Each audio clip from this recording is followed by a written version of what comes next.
Shabbat Shalom Uvrach les amis. Shabbat Parashat Haazinu. Donc, on se trouve dans la avant-dernière paracha du Sefer Devarim, celle qui va clôturer le livre de Devarim et tout le Sefer Torah, puisqu'après le Sefer Torah, on passe dans les niveaux des Nevi'im, des prophètes, et donc des juges, des prophètes et des rois ensuite. Et on n'est plus au même niveau que Moshe Rabbeinu. On va descendre de niveau, mais on va rentrer aussi en Israël. Et il faut savoir que la Parashat Haazinu, on va dire que c'est la dernière paracha qui est lue le Shabbat. Puisque la paracha de Vezot HaBeracha n'est jamais lue un Shabbat, elle est toujours lue pendant Simchat Torah. Et donc le dernier Shabbat de la paracha, c'est Haazinu. Et Moshe Rabbeinu, dans la paracha, on sait qu'il est en train de finir sa vie, c'est le jour de sa mort, puisque depuis la paracha Nitzavim, c'est le jour de ses 120 ans. Nitzavim, Vayelech, Haazinu et Vezot HaBeracha ont été dictés le même jour par Moshe Rabbeinu. Et le dernier jour de sa vie, il se présenta devant le peuple et livra les 4 parachiotes, comme je viens de l'expliquer. Il a commencé la parashat Haazinu comme il est écrit. Écoutez, cieux, je vais parler et que la terre entende les paroles de ma bouche. Rashi explique que lorsque Moshe Rabbeinu est venu mettre en garde le peuple d'Israël contre la violation des commandements de la Torah, il a assigné 2 témoins, Shamaim Varetz, le ciel et la terre. Moshe a dit au ciel et à la terre, lorsque j'avertirai Israël, vous en serez nos témoins. Donc ça, je pose la question. Pourquoi est-ce que Moshe il a choisi le ciel et la terre pour être des témoins? Moshe Rabbeinu dit, je suis un être de chair et de sang. Demain quand je mourrai, Israël pourrait dire, nous n'avons jamais accepté la Torah et ses mitzvot. Qui pourrait venir les contredire? C'est vrai que moi, je leur ai transmis cette Torah, mais demain je serai plus là. Ils pourront dire, mais nous, il nous a jamais rien donné, il nous a jamais rien légué, c'est pas vrai. C'est tous des usurpateurs. Yoshua, c'est un menteur, et Moshe ne lui a rien transmis, nous non plus. Et on va vivre comme des non-juifs, on fait ce qu'on veut, quand on veut, où on veut. Non! Il nous dit que ainsi le ciel et la terre témoigneront contre eux, car ce sont des témoins éternels. Cependant, nous allons expliquer ce verset d'une manière différente. Le ciel et la terre mentionnés dans le verset se réfèrent à 2 groupes au sein du peuple d'Israël. Le premier groupe, Shamaïm, se réfère aux Juifs qui travaillent chaque jour dans l'apprentissage de la Torah. Pour apporter de la joie à Hachem, et par leur apprentissage, ils sont capables de transformer leur corps en Shamaïm, c'est-à-dire en ciel, c'est-à-dire un récipient de spiritualité. Le deuxième groupe, Haaret, se réfère aux Juifs qui travaillent pour gagner leur vie. Par leur travail, ils peuvent exécuter les mitzvot liés à la communauté, ainsi que les mitzvot associés aux particuliers. Par cela, ils sont capables de purifier la terre et d'y attirer la lumière d'Hachem. Ils dévoilent la spiritualité dans la matérialité. Le premier groupe, il dévoile la matérialité vers la spiritualité, et le deuxième groupe, il dévoile la spiritualité vers la matérialité. C'est complètement complémentaire. Le Midrash Tanchuma rapporte que les tzadikim sont encore plus grands que les anges. La raison en est simple. Les anges, ils sont que spirituels. Ils n'ont ni désir, ni besoin, ni trait de caractère. Les anges ont été seulement créés pour servir Hachem. Ils remplissent leur mission précisément, sans aucune déviation. C'est comme des automates, d'accord? On te demande de faire ça, on lui demande de faire ça, il fait ça. On lui demande de faire une chose, il fait que ça. C'est pas comme un homme, on va lui demander de faire ça, il va dire attends 2 minutes, et entre temps, par exemple, son patron va lui demander quelque chose, et il va lui dire tu peux me faire ça, il dit ouais bien sûr t'inquiète pas, et entre temps il va parler avec son collègue, et après il va aller prendre un café, entre temps après il va aller voir ses mails, et puis une fois qu'il a fini tout ça, il va faire ce qu'on lui a demandé. Mais d'abord il va faire plusieurs étapes. L'ange non, il va directement droit au but. Et en fait, faire quelque chose pour laquelle vous avez été créé spécialement sans aucune opposition ou difficulté n'est pas difficile, encore plus quand il n'y a pas d'autre choix, des robots. D'autre part, le peuple d'Israël a été créé à partir de 2 dimensions opposées, mais doit vivre tout en conduisant ces 2 dimensions simultanément, la matérialité et la spiritualité. La dimension spirituelle de chaque juif est son cœur, qui s'efforce de faire la volonté de son créateur, tout en voulant se rapprocher le plus possible d'Hachem. Quand un juif mérite et élève la dimension spirituelle sur la dimension physique, qu'il s'assoit et qu'il apprend la Torah en se connectant à la Torah véritablement, son corps se connecte aussi à Hachem et il est capable d'attirer une abondance de lumière divine sur lui-même, sur son corps, on a bien compris. Jour après jour, son corps se purifie, aussi jusqu'à ce qu'il mérite de troquer son corps physique et de recevoir un corps spirituel en échange. C'est pas qu'il va mourir, c'est que le niveau de son corps il va évoluer, c'est-à-dire qu'il va devenir rempli de spiritualité. À un moment donné, la spiritualité va prendre le pas sur la matérialité. Par conséquent, ceux qui peinent dans l'étude de la Torah sont encore plus grands que les anges, parce que leur corps matériel va s'élever au niveau spirituel. Depuis le jour où ils ont été créés, les anges ont reçu un corps spirituel, mais les tzadikim reçoivent un corps spirituel que par l'épreuve et l'adversité.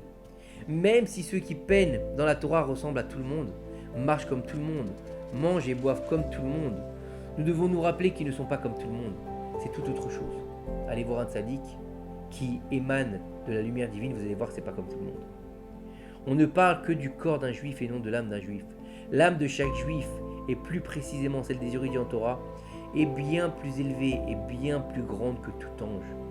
Maintenant, nous pouvons comprendre que pour cette raison, quand Moshe Rabbeinu a voulu s'adresser à ceux qui apprennent la Torah, il les a appelés Shamaïm.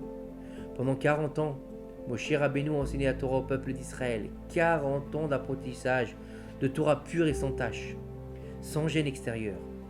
Ben oui, ils étaient dans le désert, avec les nuées de gloire autour d'eux, le puits de Myriam, la manne qui descendait. Il n'y avait pas de téléphone portable, il n'y avait pas de travail, il n'y avait pas de tracas, il n'y avait pas d'ordinateur, il n'y avait pas besoin de se prendre la tête pour sa subsistance, rien.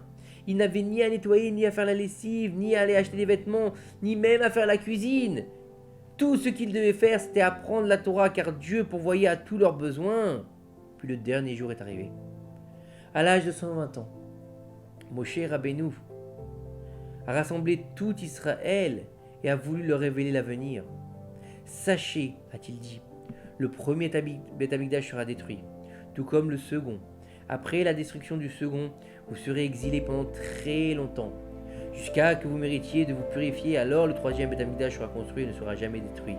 Amen. C'est ce qu'on espère tous les jours. C'est vrai que l'exil est long, plus de 2000 ans d'exil pratiquement, et on est encore dans l'exil avec les nations du monde. Bien qu'on soit revenu sur notre terre Israël, on est encore en exil. Si vous vous demandez comment Israël peut se purifier, sachez que le moyen de se purifier, si vous vous demandez comment Israël peut se purifier, sachez que le principal moyen de se purifier n'est autre que l'étude de la Torah. Plus encore, si Israël s'était préoccupé d'étudier correctement la Torah pendant le premier et le deuxième temple, il n'aurait jamais été détruit.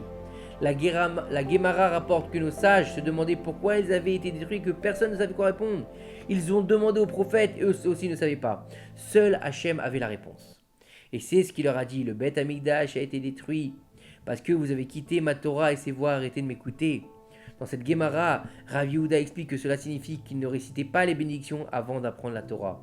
Comme on le dit tous les matins, Asher Bachar Banu Mikolaim Venatalnu et Torato Baruch Ata Hashem Noten à Torah. Pas Nathan, il ne nous a pas donné. Noten, il nous la donne aujourd'hui. Chaque jour, il nous donne de nouveau la Torah.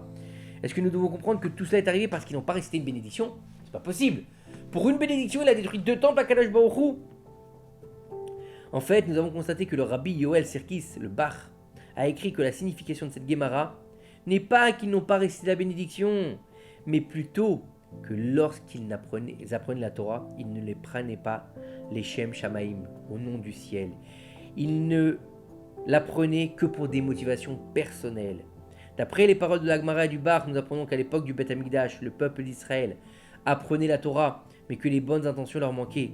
Même s'ils savaient qu'ils devaient apprendre la Torah avec les bonnes intentions, le Yetzer Hara réussit à les tromper et à entrer dans leurs esprits, puisque la Torah qu'ils ont apprise était sans bonnes intentions.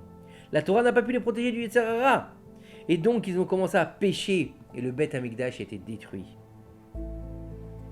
Après la destruction du Beth Amikdash, les lettres du mot Havaya, du nom de Dieu, ont été séparées, et la dernière lettre He, ce qui fait que le nom divin était devenu incomplet.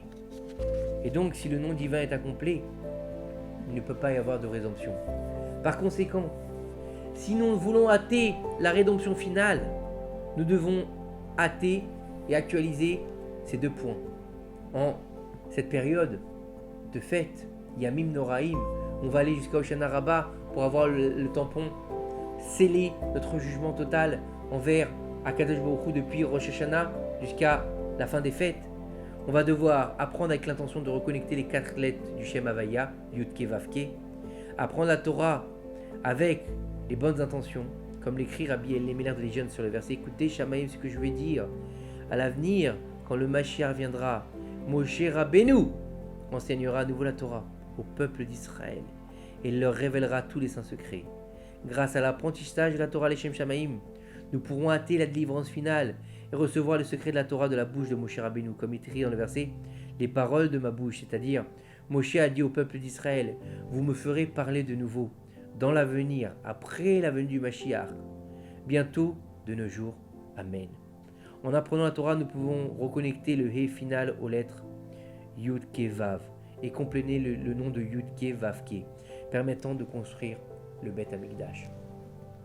On doit apprendre de ces quelques paroles que l'étude de la Torah c'est bien, mais l'étude de la Torah Lishma c'est encore mieux. Elle donne la capacité de relier le Yud Ke Vav Ke, le tétragramme ineffaçable, celui qui va reconstruire le Beth Amikdash, celui de la miséricorde divine. On demandait à Kadosh Baruch Hu tout le long du mois de Elul, El Melech Yoshev al Kisei Rachamim, assis-toi sur ton trône de miséricorde. Le nom de miséricorde dans la Torah c'est le Yud Ke Vav Ke, celui qu'on n'a pas le droit de prononcer. On dit Hachem. C'est celui-là qui va nous permettre de reconstruire le Beth Amikdash. Comment?